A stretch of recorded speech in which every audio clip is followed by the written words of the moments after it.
Hey everybody, welcome back. We're the Bunny Hog Farmers. My name's Tyler Janin. I'm here with my co-host Dallas Leduc, and we have a guest on the show today.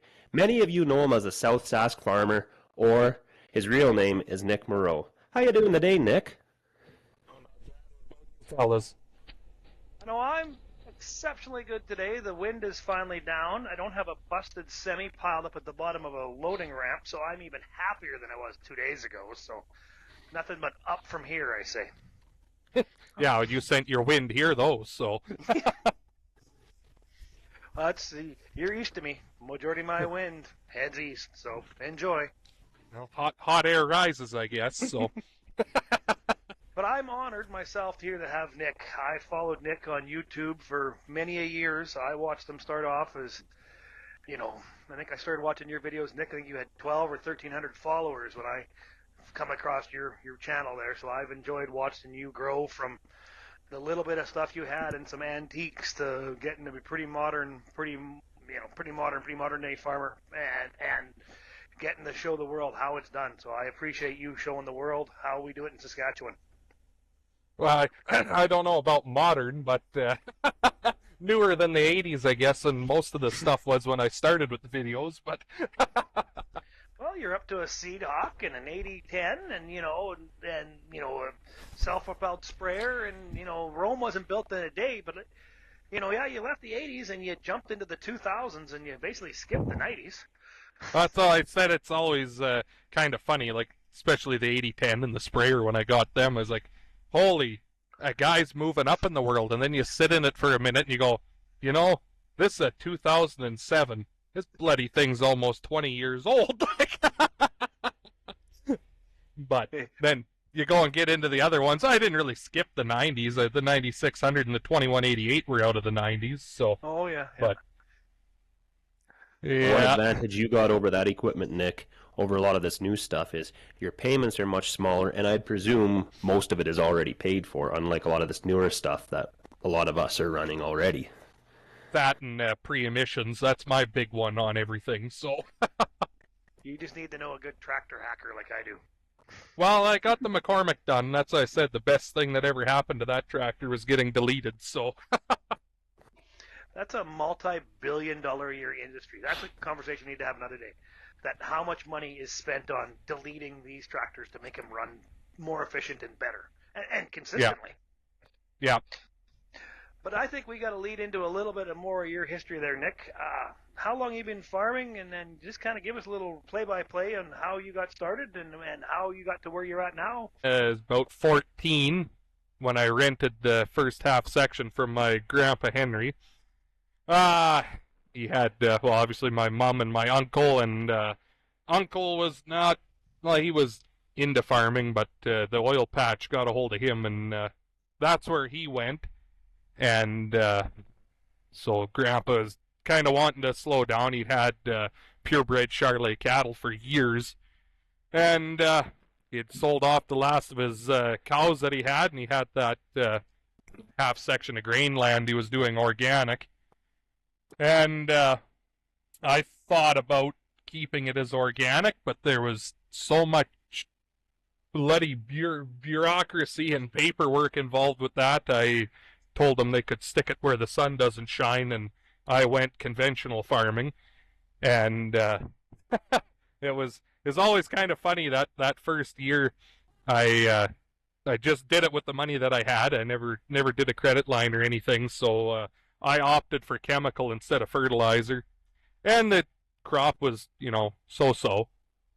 And the next year I fertilized the heck out of it, and Grandpa was out with his 750 Massey that he had helping combine this wheat, and with his organics, you'd see 20s, 25, and all that wheat was going just north of 50, and just how amazed he was to actually see those amount of bushels coming in. So They say that first year in land, after it's been organic and you put fertilizer to it, that first year it really kicks hard, and then it bleeds off and takes a few years for it to come back. Did you see that there? That's what I was gonna say. I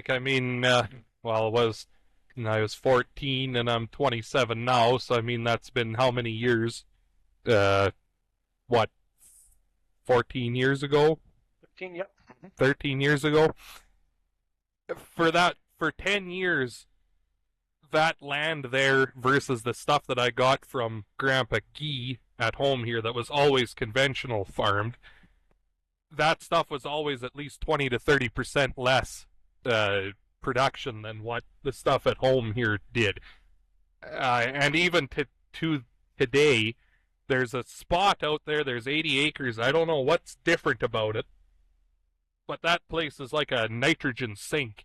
You can fertilize that until you're blue in the face, and it doesn't make any difference. It's just a perfect line on that corner. We got the same with some land that we own too, south of the yard here. There's an old yard there, on that farm. And there's about 25 acres straight south of the barn. And I think they probably must have baled straw off that for 70 years straight. And even now, we've had that since the 90s. As soon as I go into that area, the yield drops off 5, 6, 10 bushels an acre, and we've raised the entire field up over the years, but you can still tell that one spot is just not that good. I mean, it's still good, but the rest of the field just does better. I think that organic, sometimes they've gotten really hard on that soil, and I don't know, we're moving the whole farm, but just that hasn't just kept pace with the other stuff.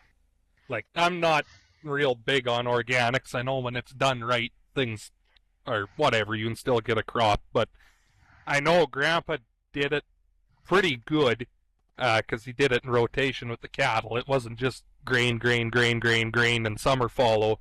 He would grow alfalfa and clover for a couple of years for hay, obviously, for feed, and then he would break that, and he'd do 2 crops. He'd usually do oats or wheat, and then it would get passive summer follow, and then that next year he'd do a crop on it again, and then it would go back into hay.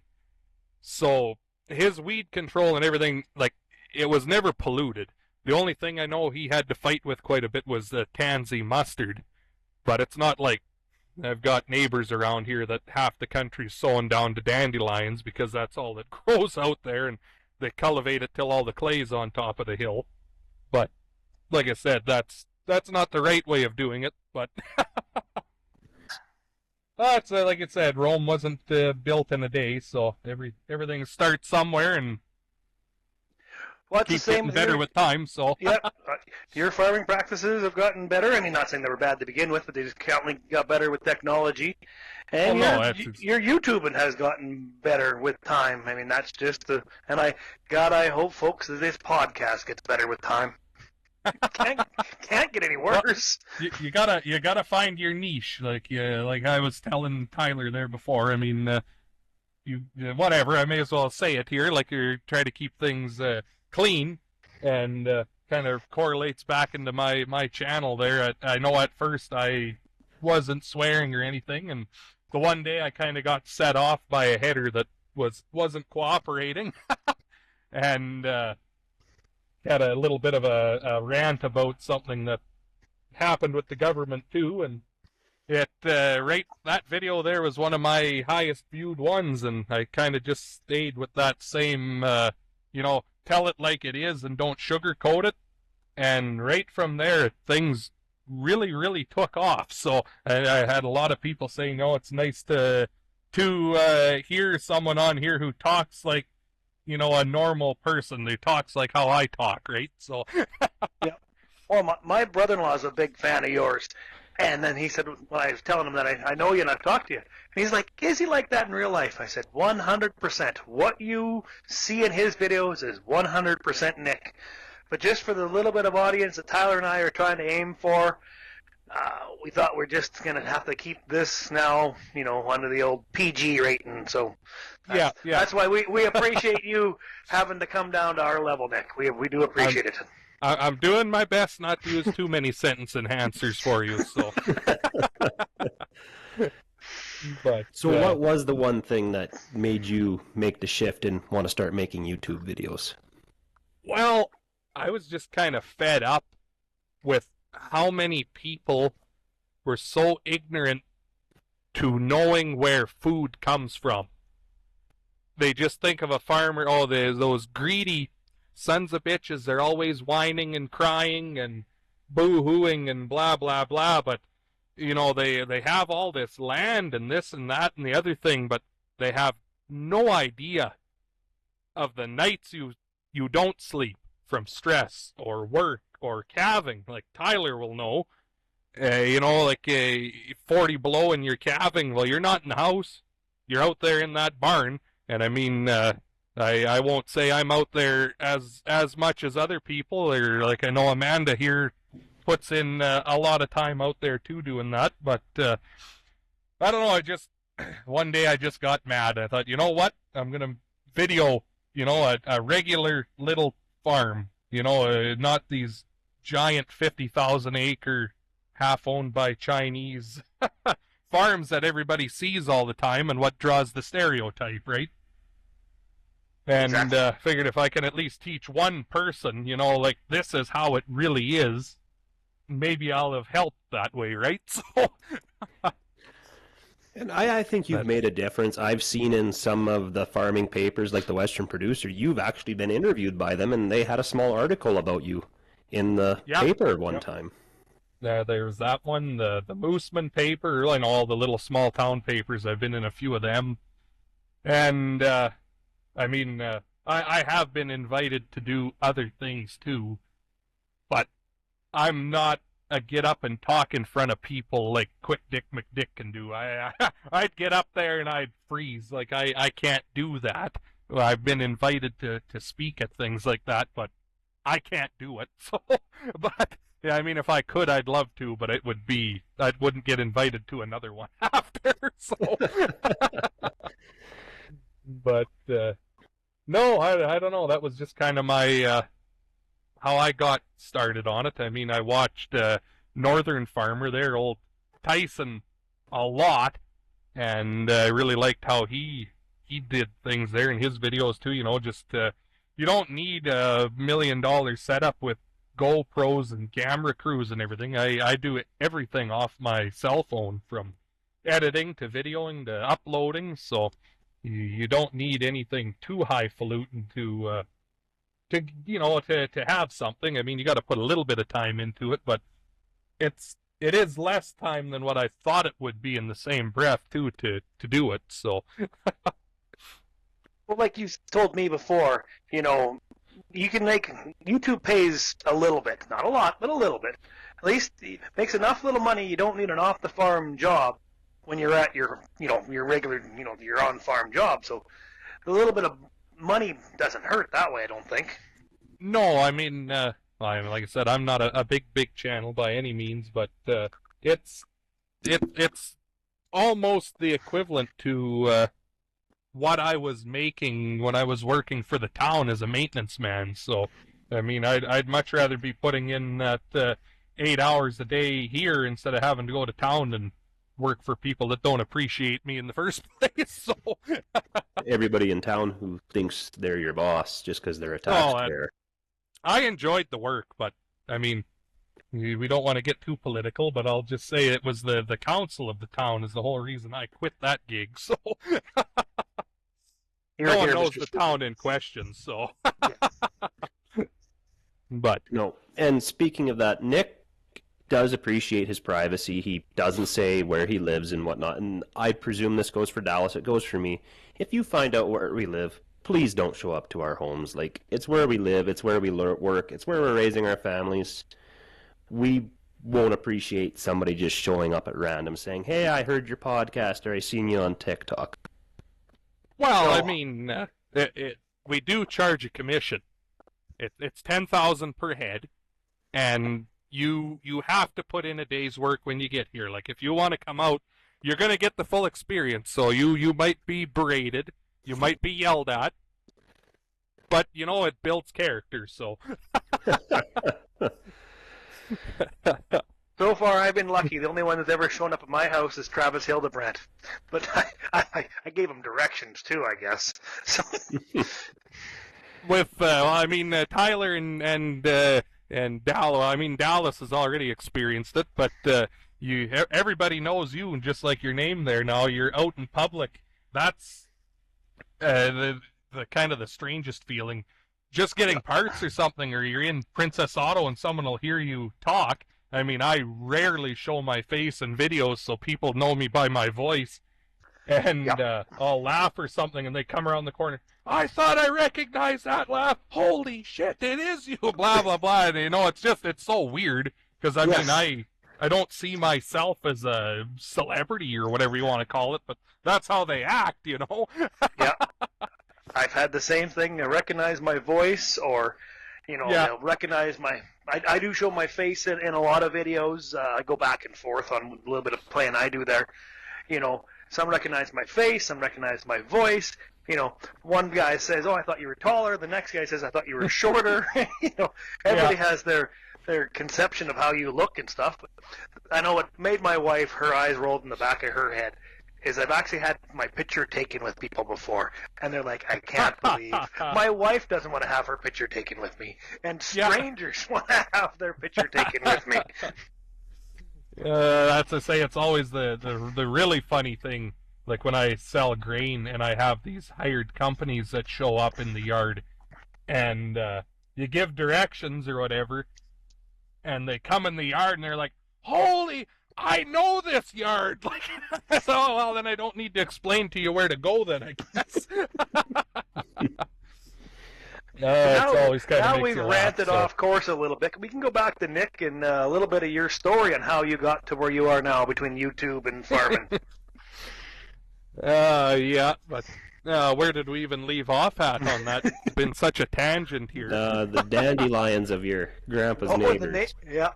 Yeah, okay, well, that's whatever, a neighbor with his organics here, but I was about 14 when I rented that first half. And as I should say, people are going to, well, where did you get the money to be renting land at 14?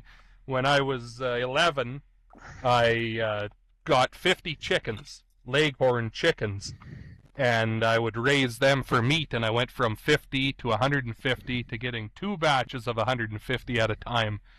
And I'd raise and sell them just for cash to neighbors.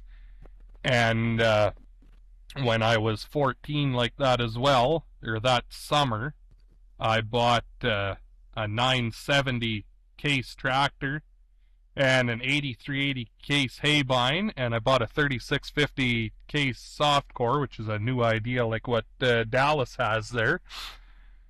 And I actually went custom haying. I did that for years and years. That 970 I only had hit, funny enough, for about 3 weeks, because the hydraulic pump on it was junk. And kind of matches the rest of them 70 series tractors. I was gonna say, I hate Case. I'm sorry, I hate Case. I bought that thing because it was cheap as borscht at an auction sale, and no one else wanted it. I paid $2,500 for it. It was a standard, so that was its one saving grace. And I traded it off for a 1086, which is, everybody else who knows me, that's probably my second most hated machine. So, and I ran that 1086 with Dad's 1586 on those haybines and baler for, oh God, 5, 6 years, 7 years I did that. I remember I just hung flyers up in bars and grocery stores and stuff for haying, and guys would phone and I'd answer and whatever, get directions, and I'd show up there after school with the tractor and a haybine and get out, and they're like, You're the guy doing it? It's like, yeah. Well, how old are you? 14.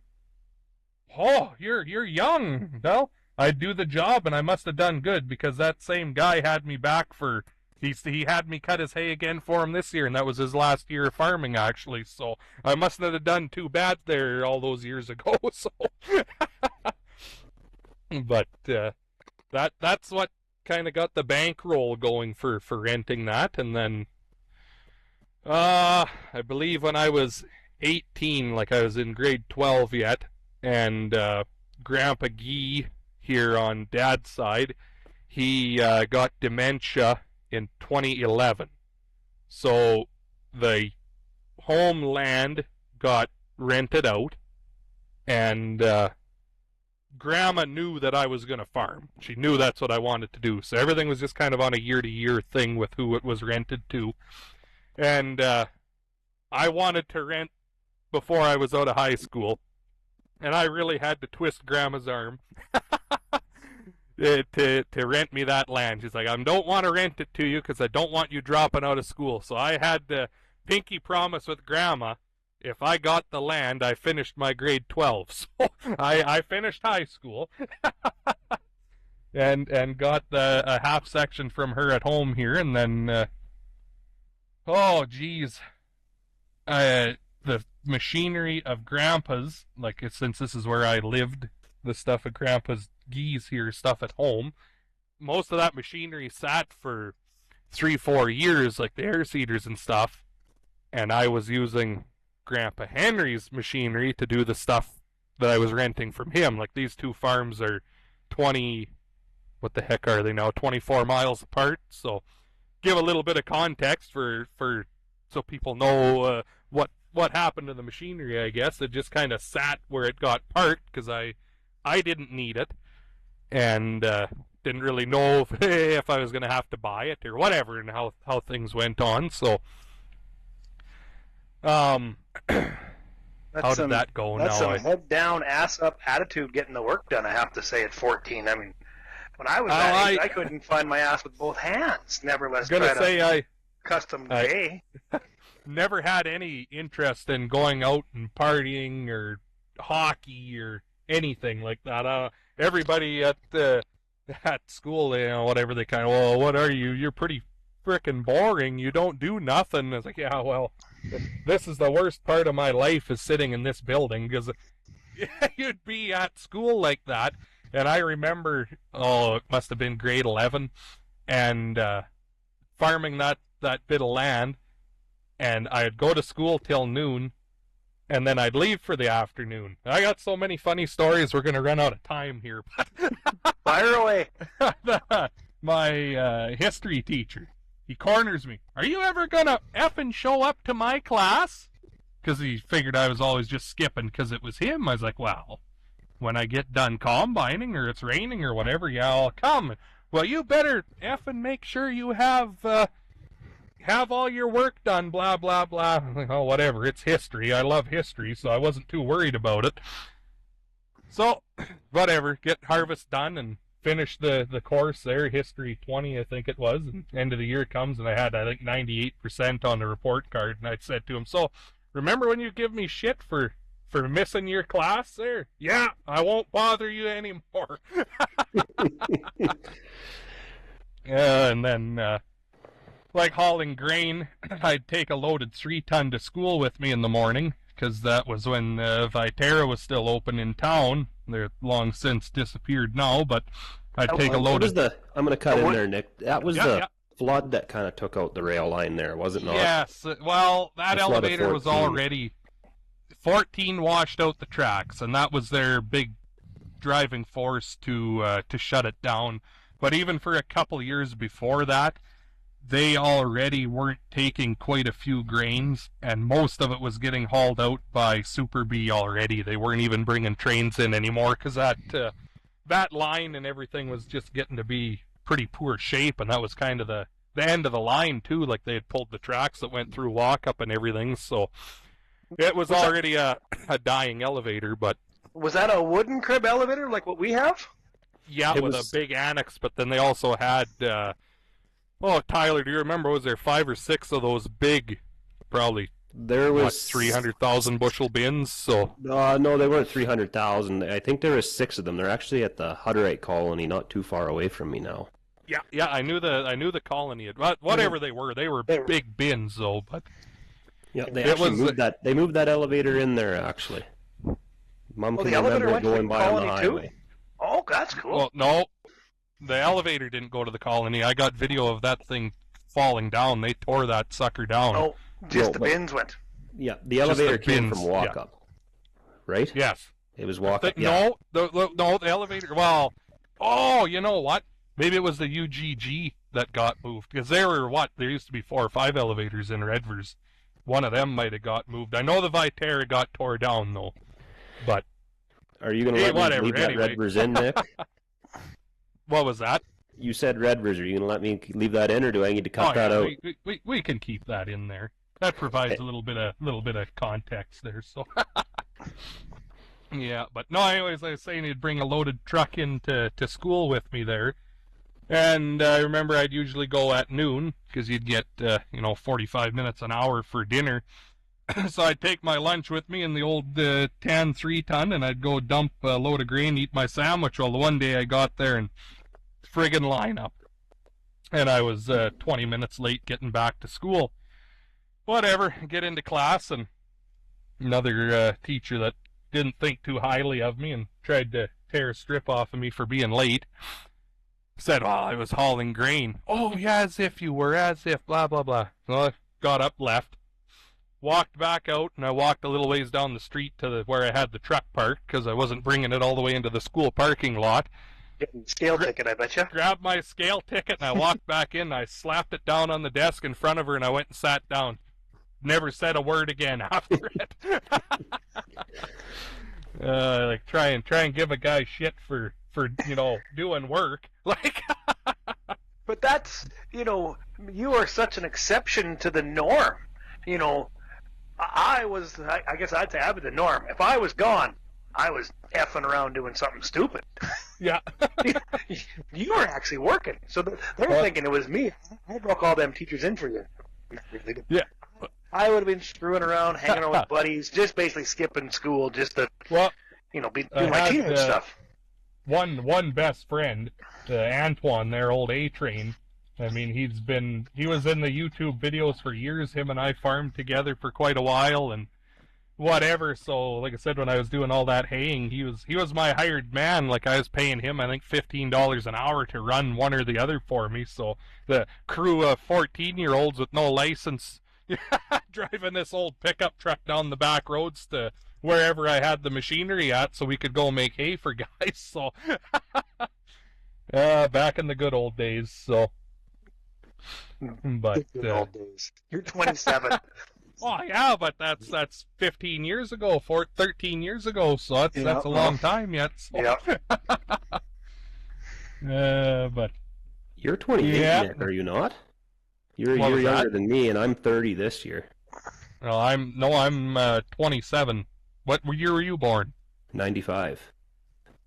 Well, you're not. Oh yeah, you would be. Yeah, so I'm 96 March. So you're 28 right now. You'll be 29 this year. Yeah. There you go. I don't know. Your birthday's a day after mine. Well, would you look at that, eh? Or you're a day before, or something. March 25th. So 25th. Just to put a little 25th. context in here. I graduated in 95. Yeah, see, this is the old man of the group here, so... The wise one. Yes. Keep the young guys in line. Said no one ever that I'm the wise one. Well, you heard it here first. Heard it here first. Podcast. No. South Sask Farmer. Yep. Shoot. Well, I was thinking back to the cattle and making hay there. I always say, if you're working on the two worst days of the year, the hottest day and the coldest day, you're working for a cow. Because that is, I've always thought when we had cattle, if it's the hottest day, we're making feed. And if it's the coldest day, you're feeding that feed. Yep. And it was hot, because that bloody 1086, 9 times out of 10, that frickin' air conditioner wouldn't work.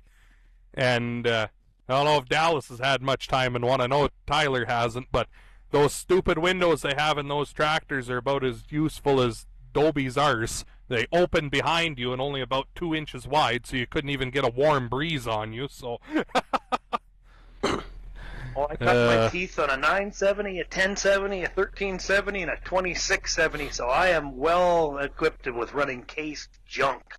Yeah. Tyler's gonna lead this feel like conversation. I'm being singled out here. Well, there was lots of case on this farm too, till Grandpa finally got wise and got a 4630. But and that's another story we can go into there, Nick. Your first John Deere tractor that you bought yourself, as you told me, it was a 4440, and it sat for a number of years before you got to it. You care to share that story?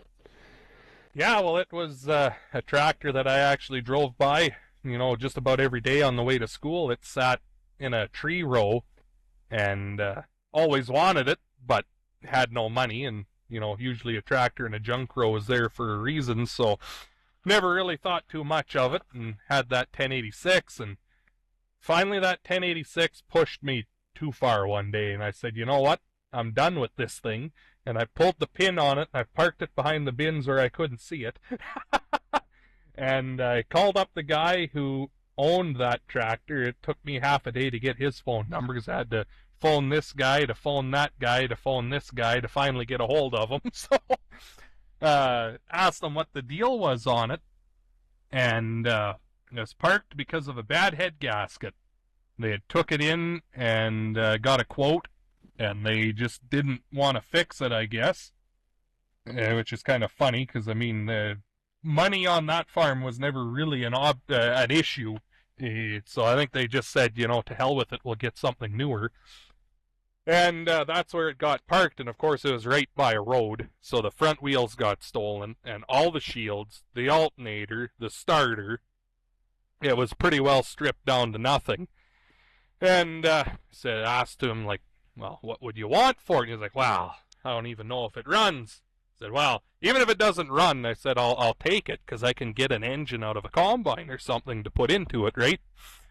So he's like, well, you go down there and see if it'll run, and we'll think of a price. So Dad and I pulled the couple 6-volt batteries out of the 5020 at home here, and went over to the 44, and thankfully, since they had brought it to the dealership to get a quote and the head gasket was bad, they drained the coolant. So all that coolant didn't run into the oil pan or down on top of a cylinder and frick the motor that way. Sitting there would have just messed it up, sitting there. Yeah, so it just sat there dry at least. So we thought, well, we don't need coolant in it to see if it'll run. So pulled the dipstick, and it had some nice black crude oil in it. So I thought, well, that's better than no oil. Hooked the batteries up, and the key was gone. So come home, took the key out of the 5020, because, you know, nice thing about the John Deeres, they're easy to steal because they all have the same key. Yeah, same key will work in your 9600. Exactly, yep. Stuck the key in it, and I wish I was videoing, because that would have been the best video I ever had on my channel. Tractor sitting there, no front wheels, tree growing up between the axle. I hit that key, and it was like that tractor got shut off 10 minutes before. Bam! And it was running. So, killed it, topped it off with coolant, stuck a pair of crappy old tires on that we had kicking around, and put it in gear and drove it out of that hole. And I drove it 10 miles home, filled it full of Barr's leak, and it sealed up that head gasket, and I bailed for the rest of the fall, and I went and broke 200 acres of hay with it. Put it in the shop, and then I went through that tractor from one end to the other. Every part of it is new except the transmission, because, well, John Deere transmissions never need to get worked on, so... And Next episode on YouTube. Yeah. 4440, drop the transmission. Well, that tractor I've actually had split on the channel more than any tractor I have, for stupid reasons. We had done all that work to it, totally rebuilt it, and put it all back together and used it for a day. And I still think it was a faulty engine kit I was given, but the John Deere in town, I should say their name because I've ran them into the dirt 100,000 times, but we don't need to get them after you guys too, so... I swear it was a faulty kit, but they wouldn't stand behind it, of course, so I had to eat it. And it spun a bearing and screwed up the crankshaft, so I had to find another crankshaft, and I got one out of an 8440. 8440 is articulated four-wheel drive, not two-wheel drive. Well, whatever, that's the same motor and everything, it'll be fine. Stuck that crankshaft in it, put the tractor all back together, fired it up. I had no steering and no brakes. What the hell is going on? Got thinking about it. On a two-wheel drive, there's a little shaft that goes from your rear diff into your crank into a key. Looks like a little hexagon. And that drives your charge pump in the transmission. Well, obviously on a four-wheel drive, you can't have a little shaft through the diff into the engine to run that pump. I had to split it again because that crank I put in didn't have that little drive in it. So I had to drive that little piece out of my old crank and put it back in, put it all back together, and then it was good. I was so mad, I was ready to start crying. That was all on me. I just wanted it back together to get it to work, and I never even offered it a thought to do that, right? Have both cranks laying on the shop floor and do a side by side. It just gets missed. Yeah, well, see, and I took the old crank into Regina to see if it could be salvaged, but it was fricked. So I just had it outside laying in the snowbank. So I never even put the new one beside it. I just phoned the wrecker and told them what I had, and they said this'll work. So picked it up and slammed it together. But and then we were doing hay on shares for a guy, and I started making engine oil and I started making hydraulic oil and losing engine oil. Okay, rear main seal is gone. And the guy was out there, so it was probably 7 o'clock in the morning when I was servicing the tractor up for the day, and the landowner was there and seen what was going on, and I told him and said, I'm gonna have to take this tractor home and fix it. So drained a little bit of hydraulic oil out and put some fresh engine oil in it. Like, I wasn't making a lot of oil, but it was enough that you couldn't run it anymore, right? So I drove the 44 home, got home here 8 o'clock in the morning. Antoine and I had the tractor split by noon with the rear main seal off, cannonballed up to Mooseman. They had parts in it, the John Deere. Got home here by 1, hammered it back together, and that tractor was back there baling at 4 o'clock that afternoon. And landowner comes out and he's like, I didn't know you had 2 of these tractors. I said, I don't. You fixed it already? I said, I've had this tractor apart enough times, I'm getting pretty fast at it, unfortunately. I don't know if that's something you want to be proud of being fast at or not. Well, that should be a bragging right, though. I mean, that you can have a rear main seal out and apart and the tractor back baling in the same day. Yeah. It's a testament to how well designed them tractors are. Yeah, you should never have a part failure, but that's going to happen. But if you have a tractor design that you can split apart, do that work to it, and get it back together, it's a testament to how good the tractor's built and to how, proficient you are as a mechanic. And, Well, I don't know about the mechanic part, because the rear main seal going out was my own fault again. Because if we loop back to the beginning of the story with the crankshaft, I just hammered that. It was a brand new rear main seal. Took it apart because that crank screwed up, and I reused it on that new one. Well, it lasted about 1.5 years, and then it let go. I should have just put a new one on it, but I didn't have a new one there in the shop, and I wanted that tractor out, so... Yeah. But, oh well, live and learn. So that was 5-6 years ago now, too, and still holding on, so... And she's a beauty tractor. I've watched many videos with that tractor cruising around the farm there for you. So she's a beauty tractor. It does. That's one of the main ones. That tractor does all the baling. It does all the bale processing all winter. Does 90% of the work with the grain vac. Like that's Amanda's go-to. Like if she's got to go out and spread fertilizer or something, that's the one you hear start. It's not the McCormick or anything. So. Yeah. Old reliable. And that's another story we can go on there, Nick. A lot of your videos, you're in the shop working on generally anything, and how that shop came to be, I know the story, but Dallas maybe doesn't, and most definitely right. Our listeners don't know the story of how that shop came to be and why your grandpa put it in. Well, I don't know if I've even shared that story on in a video or anything. Even I might have.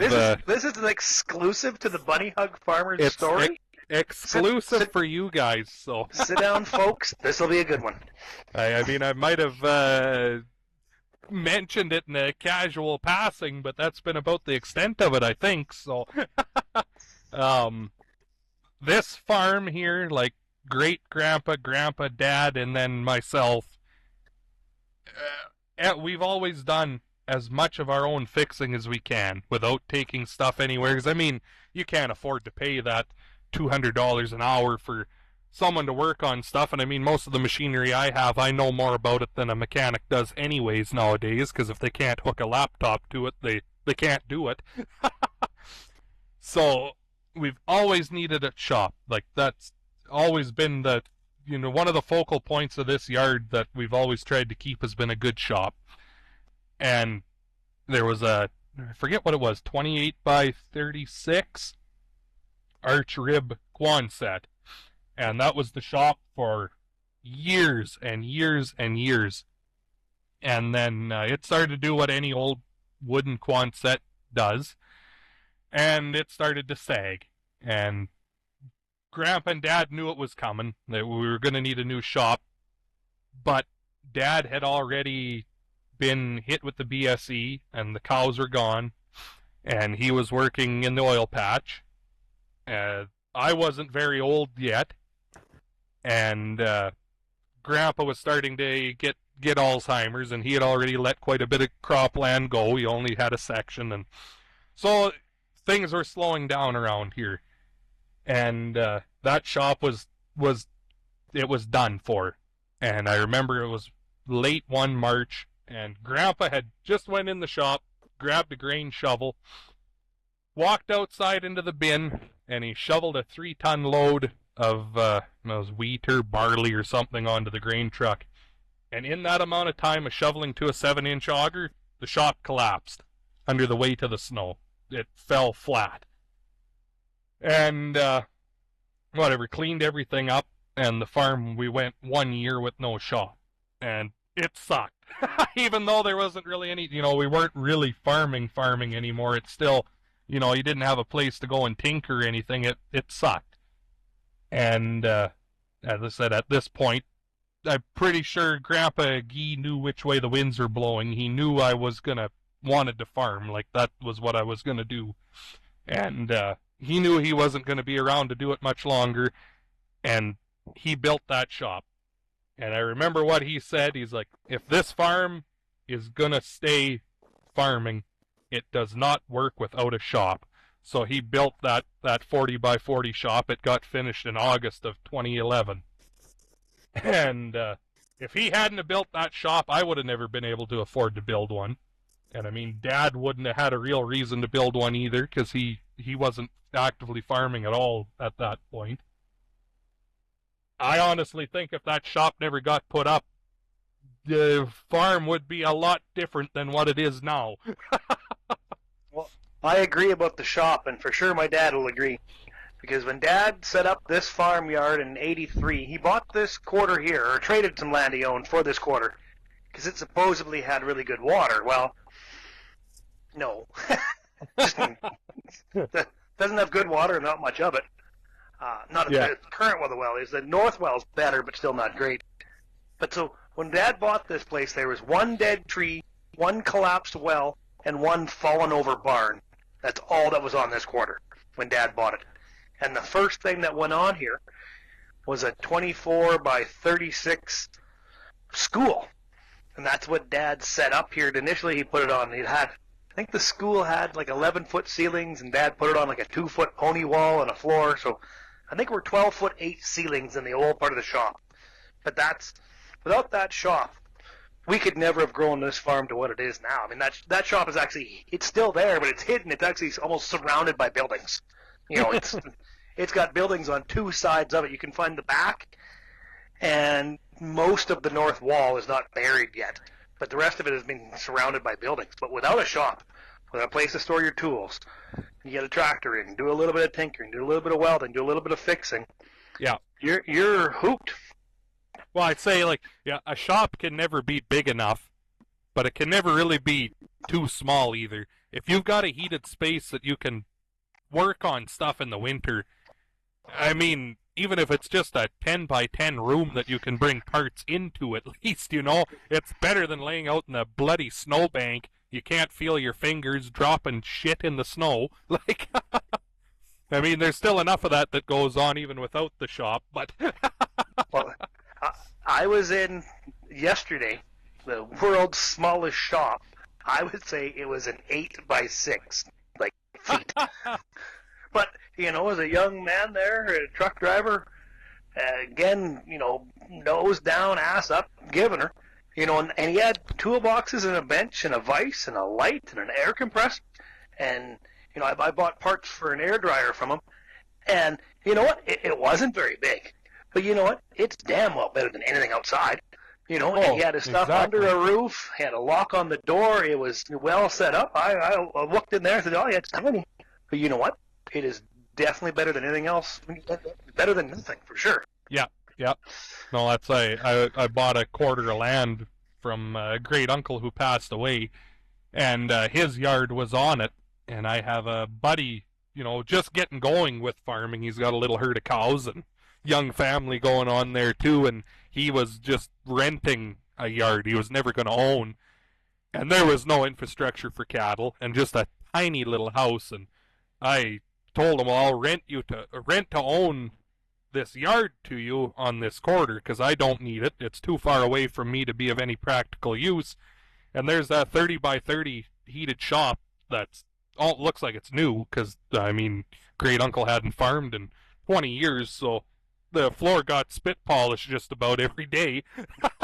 And the little Quonset and stuff, and buddy moved the farm over there, and he's like, till you have a shop, you really don't realize how much stuff you weren't getting done before. Until you have a shop where you can work, no matter what the weather is outside, you can be moving forward on stuff. Like, he's done more there in 2 winters, I think, than he managed to do in 10 years at that other place, so... Shop is small. You end up with a long-term project in there, which, sometimes will happen, but you're going to have a frozen conveyor or something, or a frozen truck, or, as in today, we drug in our old tanker trailer, and the back axles were frozen solid, so had to dump the air on the cab, or the front suspension to get the old cab over all the way deep into the old low part of the shop, so we could I could drag the trailer forward, but I couldn't drag it backwards. I couldn't push it backwards. But I could pull it forward, so we drug her into the shop. So she's thawing as we speak because we got a whole little water here. Well, how big is the working area in that shop then? Well, the front side is 30 by 30. It's a building we moved in, and the back side is the original 24 by 36. So kind of, I guess you would call it 30 by 66, I guess. Oh yeah, no, that's not a bad size building.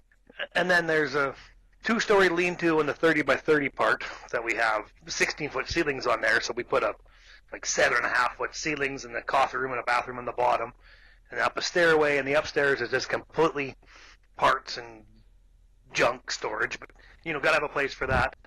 I think you got a bearing roll for me up there in that upstairs right now. So I got a bearing roll for you in there, and then the other side in 2016 we built a 54 by 132. That is someday, I hope in my lifetime, that'll become heated shop, and then we'll have a massive shop. But right now, that's just cold storage. But again, we use that cold storage, when we're doing combines in the summer. At least you pull them in there, and you're out of the direct sunlight, and you can work on them. So yeah, without that, we are hooped. And then even we had usually we keep the 3 semis and trailers in there, but there's a kind of a massive grain cleaner in there right now. So there's 2 semis in there in the grain cleaner. Well, you try to open a roll tarp on a 45-foot Wilson trailer that's got an inch of fresh, fluffy snow on it. You can't do it. No. So the 2 trucks come out of the shop, they can load right away. I got to drive the town and back just to blow the snow off the tarp. Because I'm not getting up there with a broom because I'm too klutzy. I know I'll end up with the snow on the ground. And Tyler, what's the shop you're building there? It is an 80 by 168, so it's a fairly big shop, but we're going from about a 30 by 40. And our 30 by 40, it's only got a 12-foot door on it, so a lot of these new 4-wheel drives, you can't even fit them in. And like I've said before, I had a cousin who came home who's a Red Seal mechanic. Both Dad and I are fairly mechanically inclined, so we said, we need to have a bigger shop. Like this current one isn't working. It's virtually becoming tool storage because we have a lot of tooling. Like we have mills, lathes, welders, drill presses, and Dad even has a tool for grinding heads, so we have a lot of tooling on our farm. Well, yeah, you can keep that just as the tool shop. Is it connected or close to your new shop?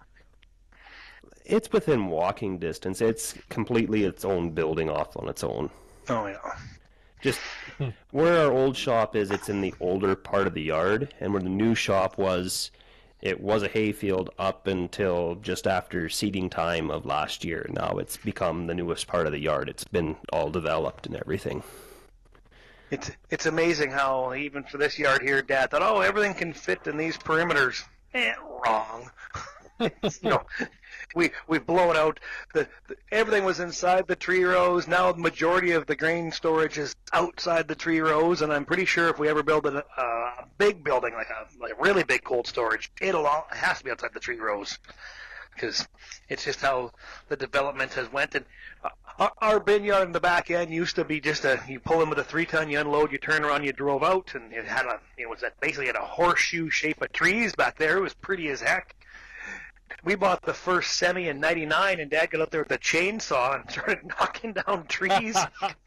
So now she's a straight through at the north end, because he knocked down the trees, and I think he had the old '66 Chevy 3-ton full of dirt, and he built an approach back there to go through where the trees were a little bit lower in a couple of spots, and that's just our yard is just it never stops processing around this yard of getting bigger and better. And then we got into cattle in the 90s, and we had that herd up to 160 head there. And then BSE wasn't good for us either. And then sold out of cattle, and then bought more farmland, and now we have 11. Dad calls them his edibles. Yeah, our yard is much the same way. Where most of our storage is now is outside our shelter belt. Where our liquid storage is, it's outside the shelter belt. And where we've been building new grain bins, also on the wrong side of the shelter belt. And this new shop, it's on the outside of the main shelter belt, but it's also inside a shelter belt, if that makes sense. But yeah, you'll just work your way up to the next shelter belt. Yeah, that's just it. I can remember as being a young kid where all these new buildings, well, not all of them are new anymore. Some of them are over 20 years old. But I can remember when all that used to be a hay field, and we got 40 bales of hay off it. Now my aunt, she goes out and mows it with a lawnmower. That's how much grass is left out there now. So, come up with the whippersnipper in 10 minutes. Yeah. No, that's the big thing. Is if you don't have a shop, and the shop and the tools, and then for me, I'm mechanical enough, but I do have some welding training and welding experience. So that's where I excel. Is there's something to weld? That's what I want to do. That's more. I'm happier doing that than I am pulling a wrench. Well, where the hell were you this afternoon then? Dad would have traded with you in a heartbeat, I think. Laying underneath of my truck, welding upside down on some steps I made, and told him to weld onto it. You didn't ask. I should have, I guess. I would have told the same thing. Told lots of people. Bring it to me. Yeah. Well, I guess then that would let me out, because it's not quite mobile yet. So that's on your dually? Yeah.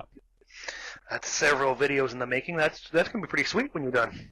Well, it's getting there anyways, so I think tomorrow, I don't know, maybe tomorrow it should be out of the shop, I think. So Nick, I got a question for you, and this question is probably going to upset you. Why didn't you just build a deck? Oh, I was going to say the exact same thing, Tyler. I thought I was told we couldn't get political on here. All we're doing is poking the bear. If you guys want to know why Nick doesn't want to build a deck, and you want to hear the true Nick, you're going to have to go watch one of his previous videos on why he does not like decks on trucks. I was just going to say, I can't give you the unhinged version on here. I can't get my true feelings across to you in a political manner, so... Yeah, in a PG-13, it would just be me. My editing skills aren't quite that good yet. Shoot. I like decks. I like service bodies. I like truck bodies. They all have their places in my operation. I have everything, and Yeah.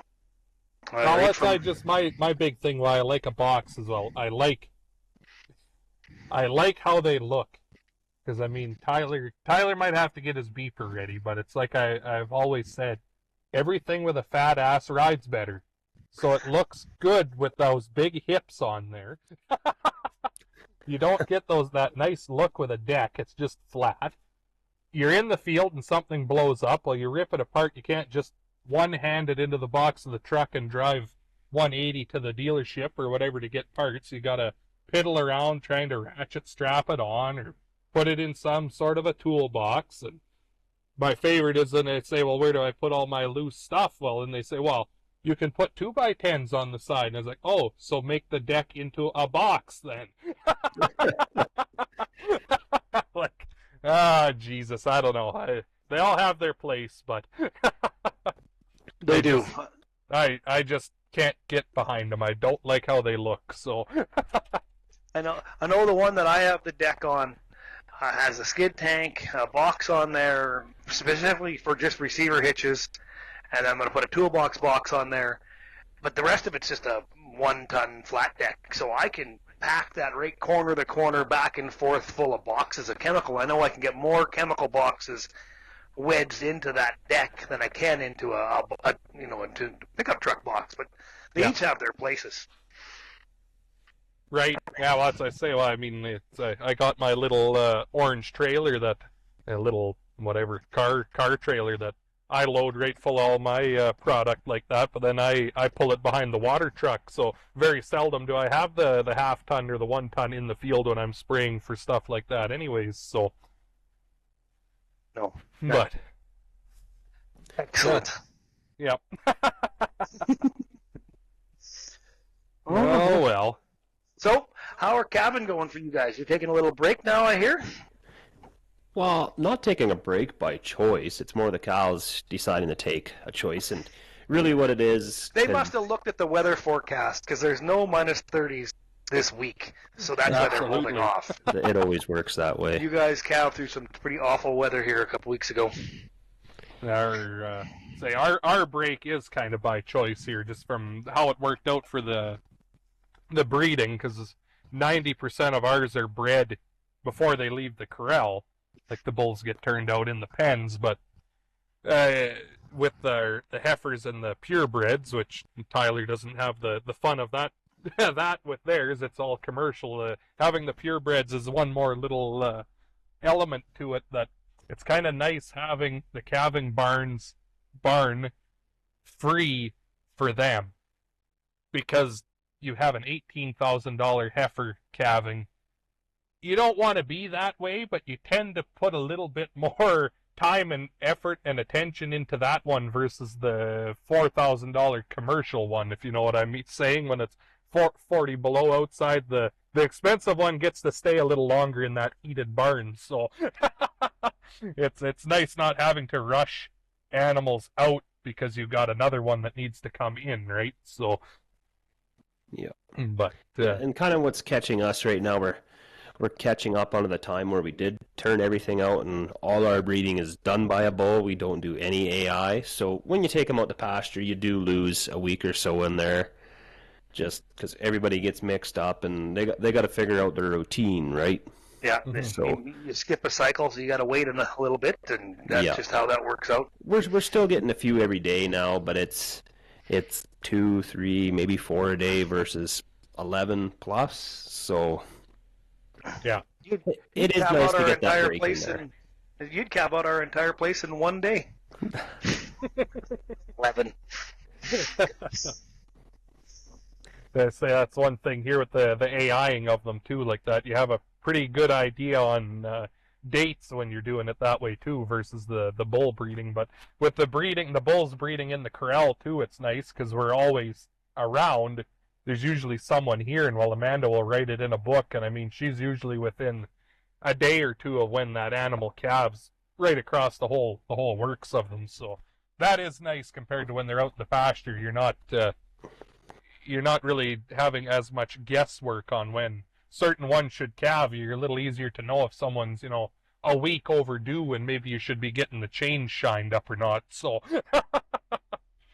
yeah, and that's another key on this whole farming thing is having a good partner to work with. My wife is not one for running the tractors, but I can't run this office, and she has this thing just. If I need to know where a bill is or an invoice is, I ask her, she'll tell me, I'll go to the filing cabinet, third drawer down, fourth in, whatever, and I got it. Without her, I can't operate. Well, it's maybe kind of the there's not much for office organization on this ranch here. Amanda and I I'm afraid, are two peas in a pod when it comes to that. Everything kind of gets shoehorned into a box. And if you need to find it, hey, heaven have mercy on your soul. But as for the machinery part, out in the videos there, she's driving that tractor, bedding the pens, moving them cows, doing the field work. She's a major part of your operation. Yeah, and raising 4 kids. Yeah, and that's her. They say we bought that 8010. Well, I only got to run it for. I don't even know if I ran it for an afternoon on our own stuff. I set it, and then I got kicked out. Because she loved that thing. At first, it's kind of funny. She wasn't real big on the idea of it. She liked the 9600, 2188, whatever. But she ran that thing for a day, and that big cab on that combine, and like Tyler said, that the 4 kids, well, usually 2 of them are in school, but then the baby and the next youngest are at home all the time yet. I remember the one day here at Harvest, we were moving everything home, and usually she puts supper in the slow cooker early in the morning when we leave the house, and that way it's supper time. Whoever's driving grain truck just has to stop at the house, grab the slow cooker, and grab the go bag of plates and stuff or whatever, and supper's ready to go. And so we were moving machinery, and it was about supper time when we come by the yard. And everybody kept going out to the field while Amanda stopped at the house here with the 8010 and picked up 2 slow cookers, all the drinks, all the utensils, bags, had the baby, had Maya, the 3-year-old, and then picked up the 10-year-old and the 7-year-old off the bus, loaded all them in the cab along with all their craft they need to bring with them, and there was room for 3 more people yet in the cab of that machine. It was awesome for that.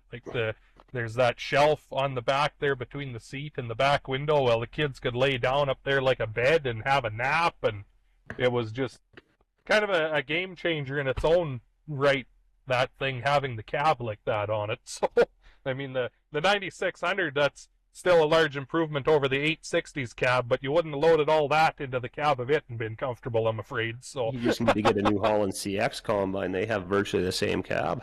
Trade that 9600 off. See, now I'm going to get singled out here. I was going to say the problem with having the New Holland is, though, you don't have to worry about loading anybody in the cab because it's always at the dealership. Broken rims and fans falling out of them. No comment. What else happened to Dallas? No comment.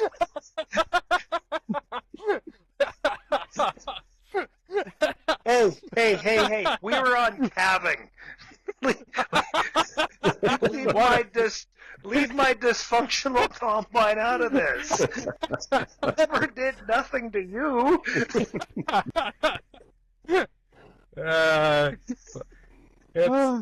It's all right. We can all agree here, though, that of all the combines discussed so far, 9600 is still the superior one. So I think we can all agree on that, eh?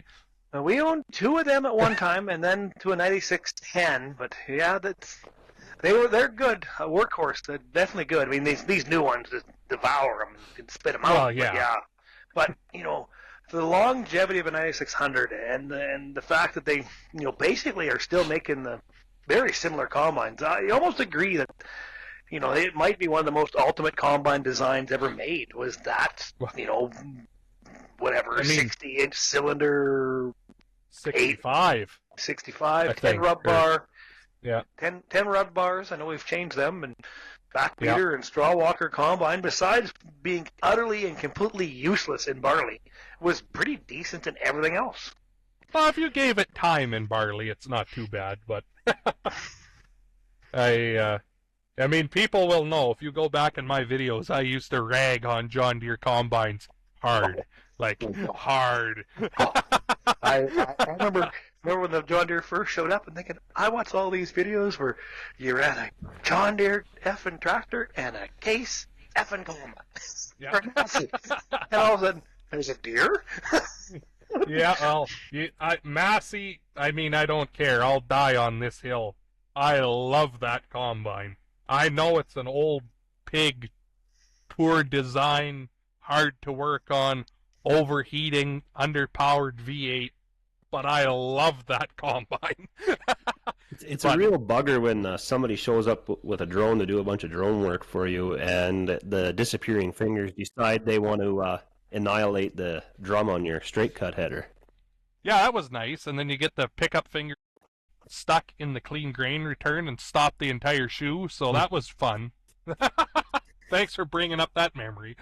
So for some of you that don't know, I have actually done a little bit of drone work for Nick. In a few of his harvesting videos where it's a drone, it's actually me flying my drone for Nick. Yeah, that was probably the last 2 years, I guess. Last 2 years. I didn't do it this year because you finally got your own. So. Yes, yeah.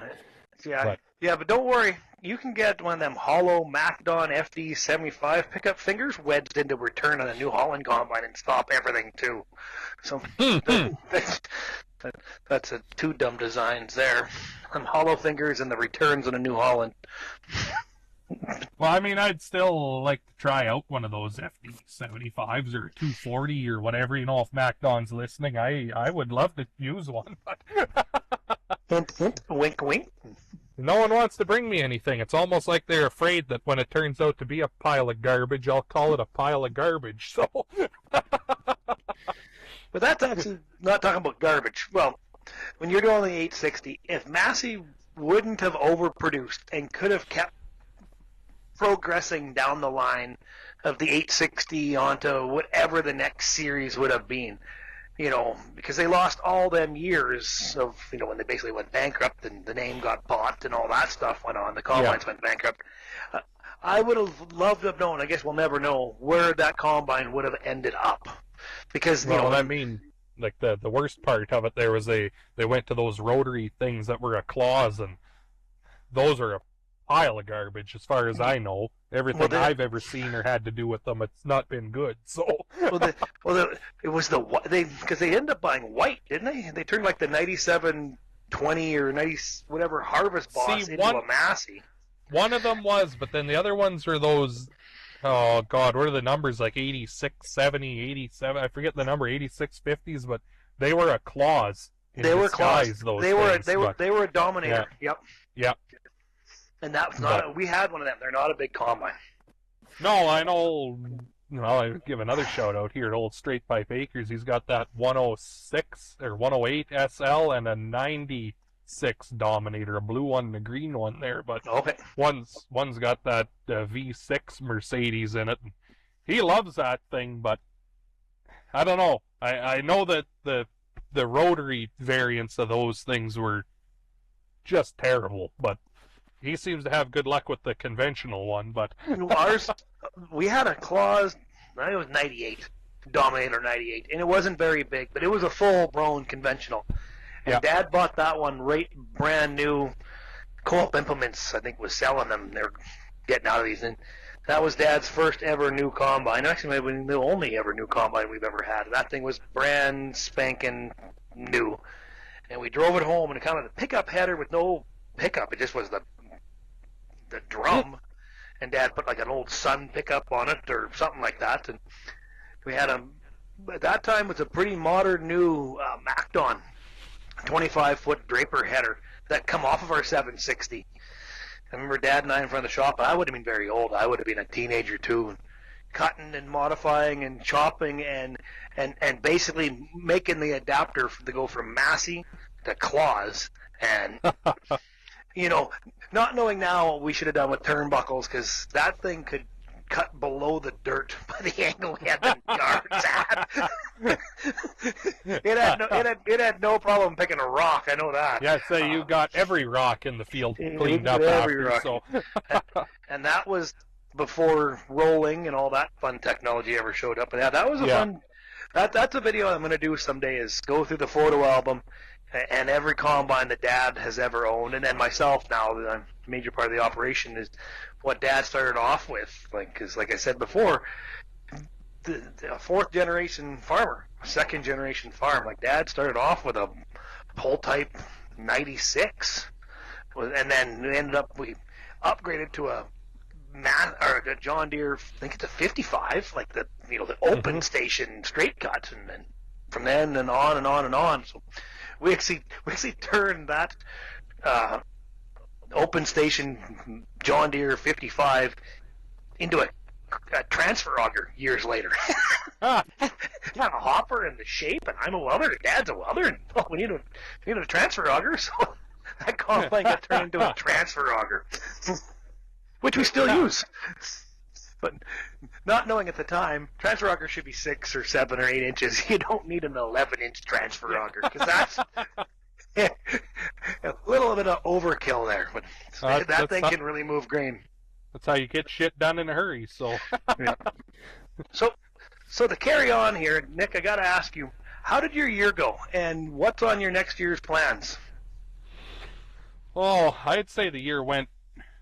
The start of the year was kind of a shit show a little bit, but it only went up from there after. So I don't know. The yields on everything were good.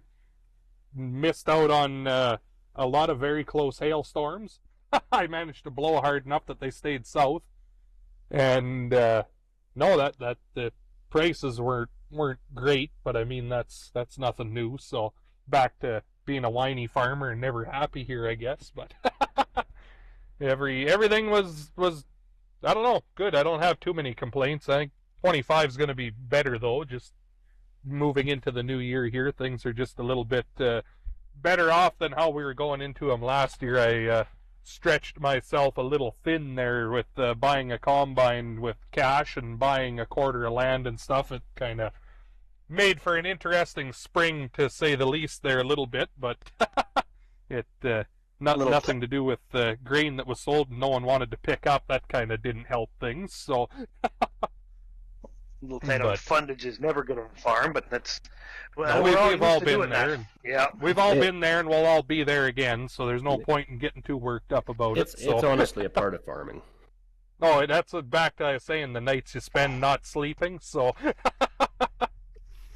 But, yeah, no, I don't know. This year here, I usually have my crop planting figured out by now, but with prices and things going on in the world, I don't know what direction I'm really going yet with some things. I know I'm cutting a lot of canola out for sure, but what it's going to get replaced with is kind of in the air yet, so.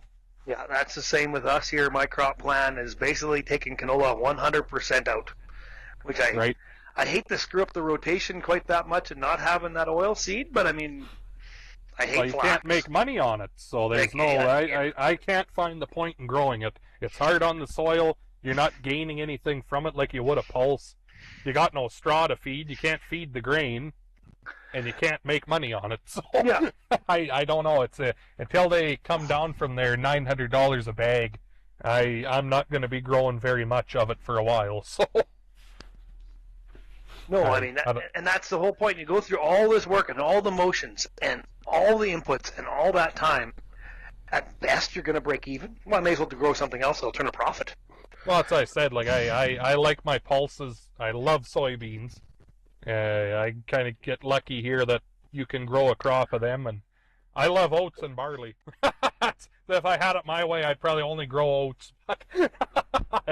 Hey, I don't know. If you got the bushel room for it, oats are. I don't know. You sit down and you do the paperwork and figure it out. You get out your pen and your paper there and you figure it out. And oats and beans blow just about anything else out of the water. Like if you can hit malt on your barley, you're going to make bank. But if it ends up going feed, you know, you're not, the oats end up doing better, like, because you just get, if you can get a yield on oats, I mean, it's pretty hard to fail with them, so, I don't know, I've never really had, issue with being dirty, but I mean, I use some pretty good pre-burn that I put with my Roundup, and I try not to cheap out on chemical too much, because I mean, that's, you can cheap out on fertilizer a little bit, and you can make up for it with extra the next year, but if you cheap out on chemical and you get one bad flush of weeds across, you're fighting that for the next 10 years, I find, so. Hear, hear, Mr. Speaker. Yeah, I don't know. That's been my mentality, and Dad's and Grandpa's before that. He's like, if you got a year where money's tight, you can chintz on the fertilizer, but don't be cheap on the chemical, because you're gonna pay for years after. So. Yeah, we don't grow much oats. There's lots of oats growing around here, but they mainly all get wrapped up into a bale. But we haven't grown oats for a lot of years. I've tempted to grow them some year down south, but I don't know what I would do if I grew 120 bushel acre oat crop. I don't have the storage or even dream about having the storage for all that. Well, you could buy a new electric Hummer in the end once you sell them, maybe. So. How do you know that's on my Christmas list? But no, like I say, if you get that 120, 130 bushel oats, which I mean isn't going to be every year, but even if you get 100 at $4, well, that $400 an acre on something that costs you barely more than 100 to put in, you know, it's pretty simple math in my mind. So yeah, I can deduct the expenses off that pretty quickly and leave you a strong 200 profit. That's what I mean. You can get pretty carried away with things and still be safe. Like, it's not like it's not like the canola where you're on that $20-30 an acre you're gonna turn if it rains on Tuesday, right? Well, and then the inputs on the canola, the $900 an acre, $800 an acre, or a bag seed. I mean, yeah, I mean, just that's your expenses are off the charts on, you know. And like I said, when we hit 25 whatever dollar canola, yeah, probably too high. You know, 19, 18, you know, about right. 13. Let's say you basically need $16 canola if you want it to be feasible. I don't know, and it's just my biggest grief with canola is it doesn't rain, it won't grow. It's just a terribly wimpy crop. It gets too hot, it burns all the flowers off. You swath it, you fart, it all blows away. You put it in the bin, dry, but it's 30 degrees out, and you don't turn it quite quick enough, the whole damn works heats on you. I don't know. I used to love canola, and I'm starting to hate it now. So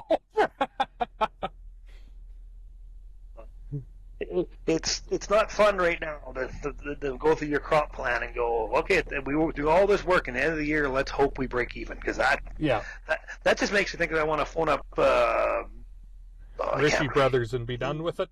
And then find a renter and say, hey, you want to give me some good cash for this? And I don't know what your crop plan is in there, but if you're going to pay me that kind of rent, maybe you guys should have it. Well, I'd say if you can rent your land out for $90 to $100 an acre, that's more profit than you're going to make off the bloody grain. So I don't know why a guy bothers most of the time, but too dumb to quit or too stubborn, one of the two. So both, yeah. Yeah. And there's that chance we're going to get the right rains. I'll have just the right amount. You guys are screwed if I have the right amount. You guys are drowned. Yeah. You're canoeing over to Moosin in the Sini. Yeah. But I have the right amount of rain. You guys will have too much. But there's always that gamble, and that's why we all do it. Man, if we get the right rains at the right time, and we don't get too hot, and maybe we'll get a rebound in some of these prices, there's a chance we're going to make some money. Yeah, I just keep looking at the cows out there and going, you know, I should sow the whole bloody place down to grass and be done with it. But you don't have to spend that $100,000 of inputs to make $101,000 at the end of the year. So there's work involved, but it's still, I don't know, there's way less stress involved with the cows. I find it's work, but if you're man enough to put up with it, it's better money by far than trying to grain farm. I don't know. I find too the other, like I said, the cattle community, like you're getting into the purebred stuff like that, are a lot nicer people I've found than some of these big BTO grain farmers that, they just want to stomp on you and make sure you never succeed.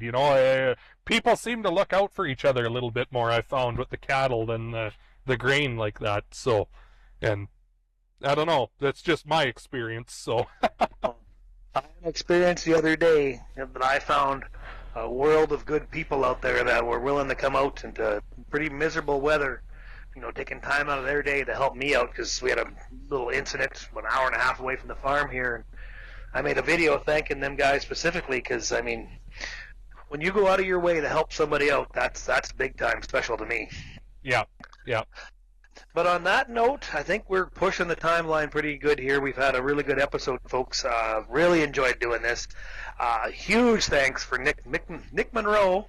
Morrow, Yep. Morrow, not Monroe. And Morrow. Tyler Jansen for letting me be on here, and Let's go Tyler Jaden. Todd Packer there from out north, or And the Southern Sask Farmer, if you want to go to his YouTube channel, if you want to see the true man, the myth, the legend, Nick himself, you have to go watch him there. But he'll show you how it's done. It might not be how I would do it, but it's done the right way. yeah. I don't know about that, but I'll show you a way. His way. His way. Yeah. Yeah, if everybody liked me being here, well, let them know, and maybe I'll come back again or something. Yeah. I think we'll definitely have you on again, Nick. We got a bunch more topics to cover that we just can't seem to cover in an hour, and we're well over we've the hour already mark killed on this. 2 hours So. here. So. Yeah. No. Thank you, Tyler. Thank you, Nick. It has been a slice. So we are the Bunny Hug Farmers, and we are on Spotify. So come give us a listen.